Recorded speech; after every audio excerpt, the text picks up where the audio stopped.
Hi guys, and welcome back to another episode of the Couch Crocheter. Episode 97, May Slippers. I know they're a little late, but they're done.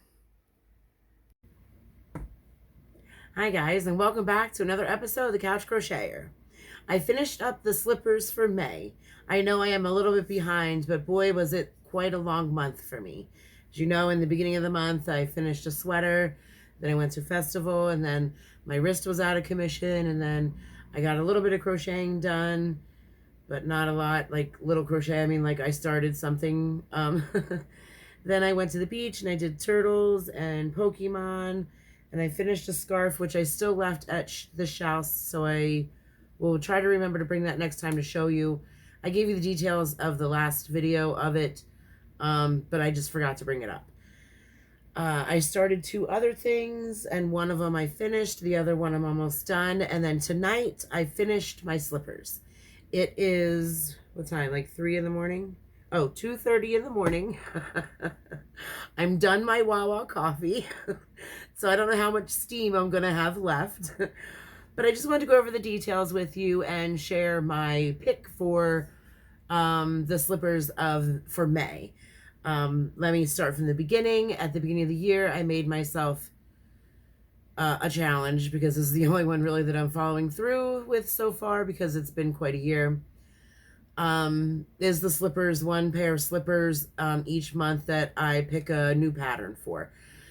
So this month I was going through, and first I actually picked out the yarn for the slippers. I didn't even look at my list until I picked out the yarn. And I'll go over the yarn with you first. First, it's a scrap ball that I had of Handmade Modern, which is a Target yarn. You can get it at target.com. It is a worsted 100% acrylic, 219 yards in 1 skein. I'm not going to go over all the rest of it because that's not how much I used. Recommended hook size is a 5mm or an size 8. Same with needles. It is made in India, and this color was called Royal. So I would say that I used a little bit more of that than I did the other one. So I'm going to say that I probably used about 120 yards of this Royal. And here is that color. So then the other one I used, I already have it balled up. So I used, and I think this is called, did I keep the box? Ball it, yarn it, yarn it. I think it's called Yarn It. Wait, does it have it written on here anywhere? Ah, it does. Look at my memory. So this is called Yarn It. I did a review on one of my past videos. I got it at Hobby Lobby when they were having their end of the year clearance sale. I love this little contraption. I don't know what I was thinking. I thought maybe at first I was going to give it away in one of my giveaways. But then I used it. Well, I didn't use it. I did a review on it for you guys. And then I thought, okay, yeah, no, I'm not going to give it away because I love it. And at first I thought I was going to hate it. I'm like, what, you know, but I love it. Anywho, so in here that I was using is leftover yarn from Matt's blanket. And I no longer have the ball band for that, but I know that it is Craft Smart. Wait, hold on. Hold on. It's the Michaels brand. Is that a Craft Smart? Oh, yeah, Craft Smart. Now this isn't the same color, but I know it's the same brand and skein. Never Enough. And this skein was 601 yards. And the color was green, blue, ombre. That much I do remember. So I used a lot less of this color than I did the Royal. Oh, and this came from, like I said, I got it at Michael's, and it is made in China. And the needles and hook recommendation is 5.5mm, which is a US 9 or I, for the, for both, for the needles and the hook size. And it is also a number 4 worsted.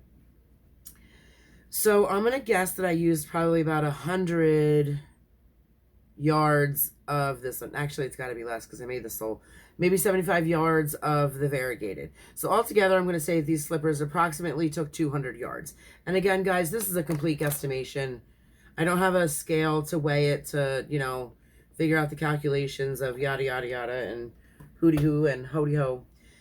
But, okay, so I went over the yarn with you. Now let me go over the pattern. The one I chose for this month after I picked out the yarn was by Little John's Yarn. And she's a Philly girl, which is, you know, shout out to you, baby girl. Love your channel. Been following you for a while. I don't think you've done one in a while, but I used to love your wine bubble live videos. Loved them. Not that you know who I am, but you know, hi anyway. Oh yeah, so I used her pattern. I loved the way they looked on her thingy. It was very, very easy to follow up until one point. And again, maybe it's because I am more of a mindless crochet kind of person. So when it comes to like having to count stitches, you know, that's one thing. I, you know, don't have a problem with that. But when I have to stop and like figure out the increase or the decrease or, you know, where this stitch goes according to the math, like, then I get a little lost in the sauce sometimes and I doubt myself. And in her pattern, and she is an advanced crocheter, and she probably did, you know, make this for more advanced math people than I am. They do say fast and easy crochet slippers. They did work up really fast. Even though I did have that little bit of struggle, I very much enjoyed making them. And she taught me 2 new things. She taught me how to make a new sole, which I love. It is different from the other sole, and her sole is much easier than the other sole that I did for the other pair of slippers. And she taught me how to, now let me see if I can phrase this correctly. How to, okay, so she doesn't use granny stitches, which is what I thought that this was. She uses a crochet 3 together bobble, even though it's not a bobble stitch. And then she taught me when I was decreasing the 2 bobble stitches together to make the first one really, really, really tight. And then it closes the margin in between the last single crochet that you do. No, last chain. I'm sorry, because it's a bobble, chain 1, bobble, chain 1, or whatever she calls them. I even forget, and I just finished them. But again, guys, it's 2:30 in the morning. So she taught me how to do the first one really, really tight, so it closes the gap and there's not a big hole in between the first decrease on each bobble stitch decrease, if that makes any sense whatsoever. Watch her video, do her slippers. She says it much better and explains it much better than I do.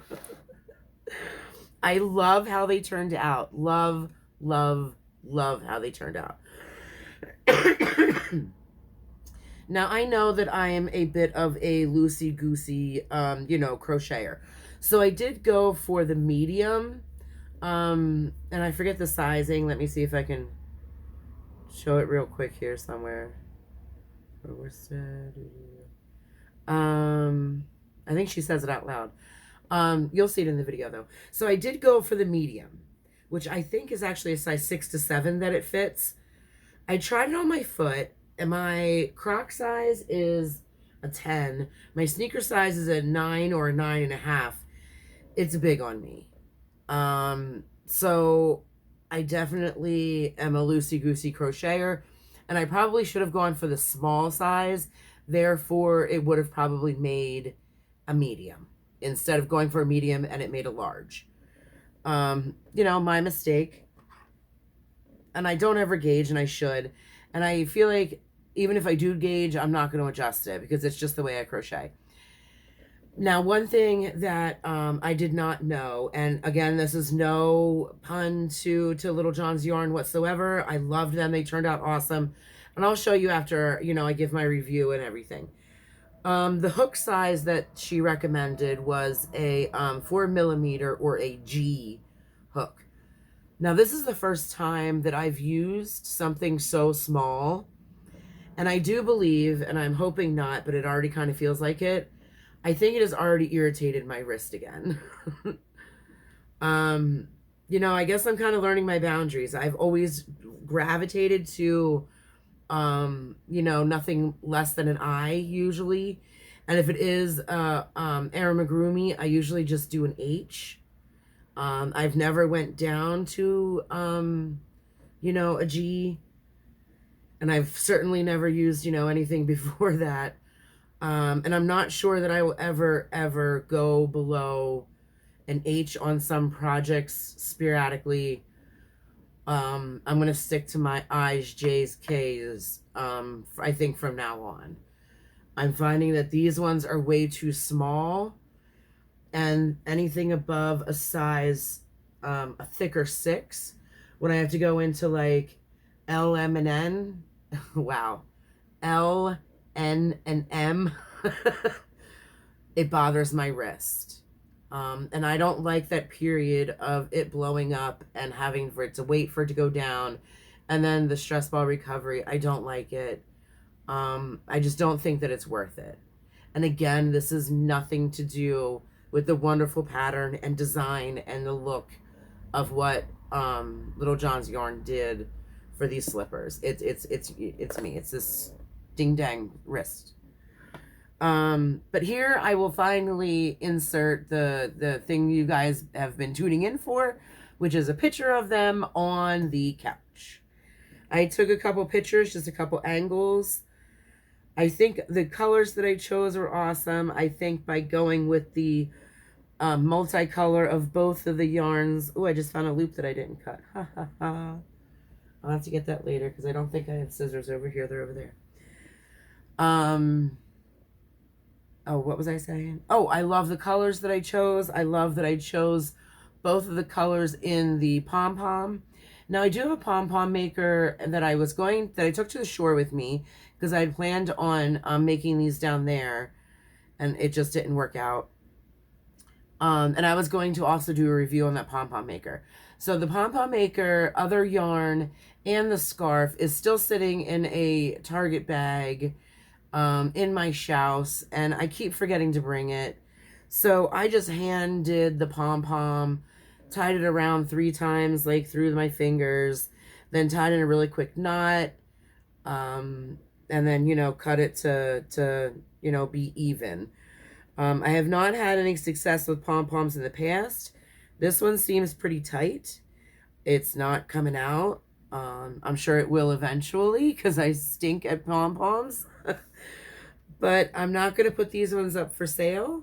These ones are going to be the ones that I wear in the winter. So I'm going to save these for myself. They are Honey's favorite colors. I think he will enjoy seeing me in them. So yeah, guys, that's all I have for today. And that will be May's slippers. So I am going to finish tonight off with a Melody B-tie reading, and it's Journey to the Heart, Daily Meditations on the Path of Freeing Your Soul. And I do believe that I am on February 12th. Let's see how long this... Oh, not too bad. Fill your world with color and beauty. Fill your life and your world with the colors, textures, scents, and objects that are beautiful to you, that have meaning to you. Remember that we are connected to our environment. The objects of the colors in our world have energy and meaning. They have an impact on us. The more we see how connected we are, the more carefully and thoughtfully we may choose the items we place in our home, in our workspace, if we have a special area, because these objects and colors can reflect how we feel about ourselves and what is important to us.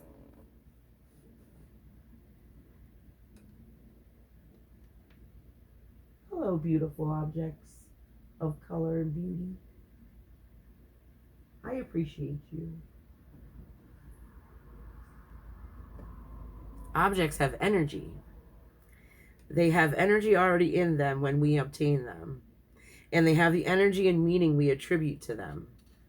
Choose carefully the possessions you want around you, for they tell a story all day long. Fill your world, your life, with objects that are beautiful and have special meaning to you. What articles and hues have you surrounded yourself with at home or at work? Is there a special article you want close to you on your desk, in your locker, or in your pocket? What story do these things tell about you? About what you're going through? About your place in your journey? Choose objects that have color and make your heart smile. Guys, that was an awesome reading today. I hope y'all have a wonderful day. I will see y'all later. Be safe and stay groovy. Bye.